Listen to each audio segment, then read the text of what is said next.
नमस्कार साथियों, live with Laxmikant YouTube channel पर मैं लक्ष्मीकांत शर्मा आप सभी का हार्दिक अभिवादन करता हूं।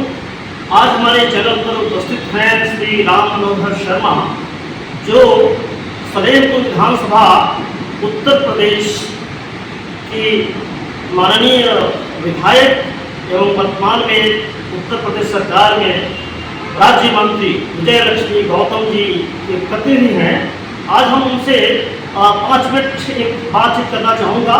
Ram Manohar Sharma ji, live Laxmikant YouTube channel पर आपका हृदय से स्वागत है।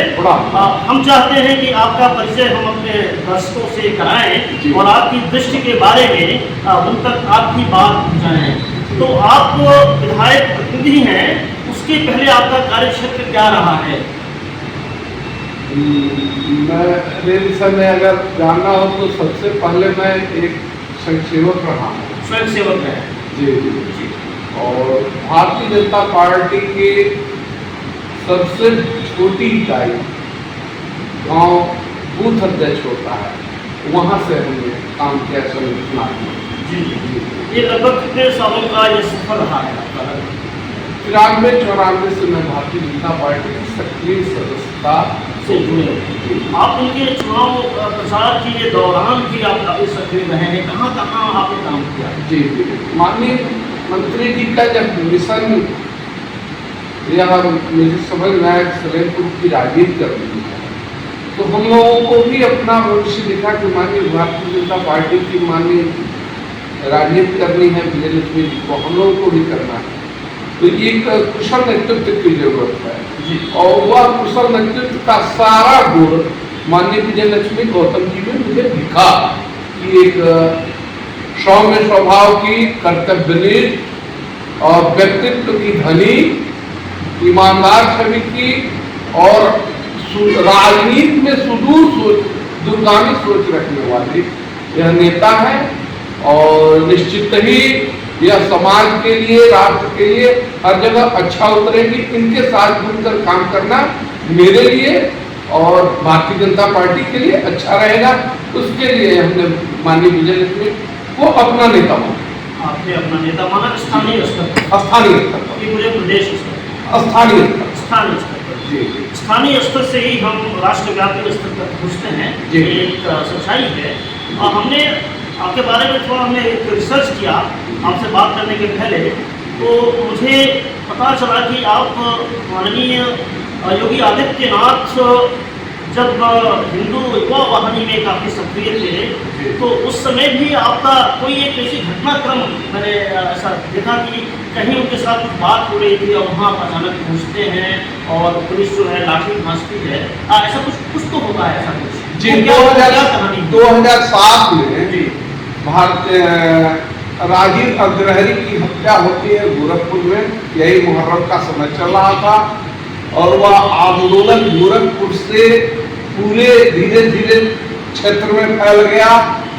उस समय माननीय वर्तमान मुख्यमंत्री और उस समय के सांसद योगी आदित्यनाथ की गिरफ्तारी हो चुकी थी और सरकार उनके साथ अमानवीय व्यवहार कर रही थी।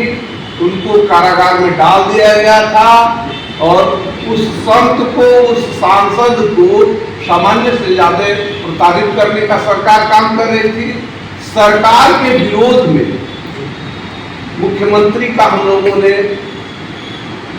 पुतला फूकने का काम यह तय किया। उस समय मैं मंडल अध्यक्ष भागलपुर था और उस पद की गरिमा के अनुरूप मेरा यह दायित्व था कि वहाँ वर्तमान मुख्यमंत्री का उस निंदनीय कार्य के विपक्ष में उनका पुतला दहन किया जाए, फूका जाए, यह मेरा घोषित एजेंडा था। और एजेंडे के ही तहत हम पुतला फूकने का कार्यक्रम तय किए।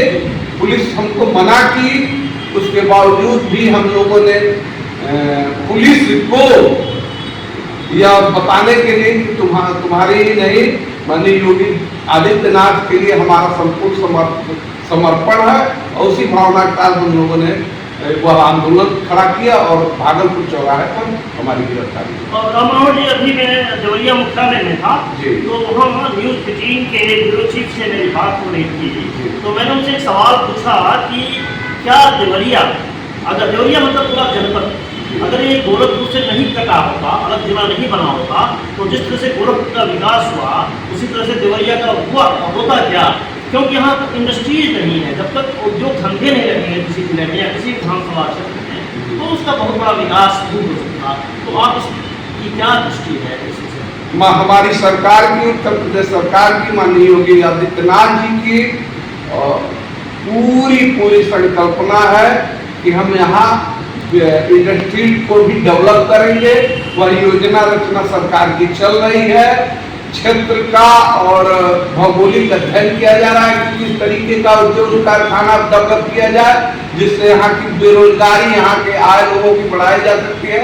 सरकार की प्लानिंग में है, वह सब पूरा होने जा रहा है। अयोध्या प्रकरण पर क्या बोलना चाहिए?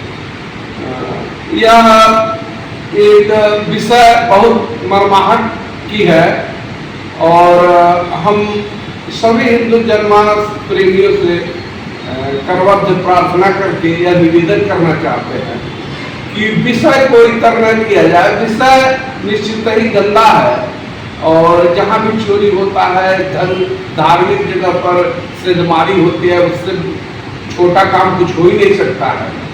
एक मेरा अपना यह विषय जरूर रहेगा कि विषय को बड़ा न बनाया जाए। राजनीतिक तुलना उससे धर्म की हानि हो रही है, धर्म के आहत हो रहा है और दोषी लोग दंडित होंगे। जो दोषी है उन्हीं पर उसकी राजनीति, और यह सरकार के लिए, सरकार का तो विषय नहीं था, वहाँ जो संरक्षण मंडल था उसी का विषय था। उन लोगों का थोड़ा सा उस वित्तीय व्यवस्था के मैनेजमेंट में छोटा सोच था, उसी का परिणाम हुआ है। अभी कम समय में 2 या 2.5 साल मंदिर की स्थापना के बाद हुए और यह सब कुछ पकड़ गया।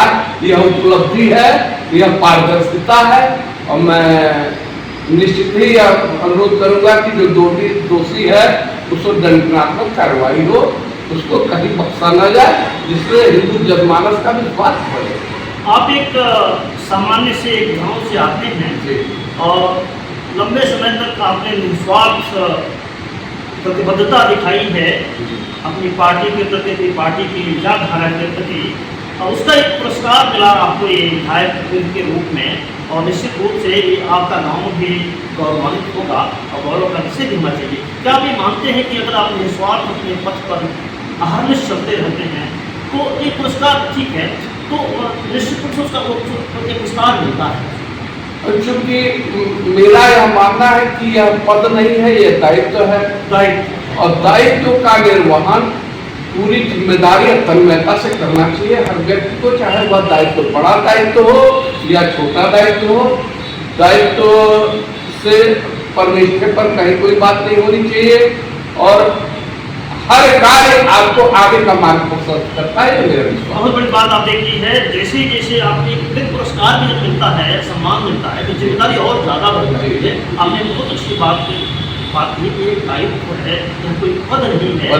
तो साथियों, जर्मन एक दार्शनिक है, इकोनॉमिक फिलॉसफर है E.F. श्वागर, जिनकी किताब है स्मॉल इज ब्यूटीफुल।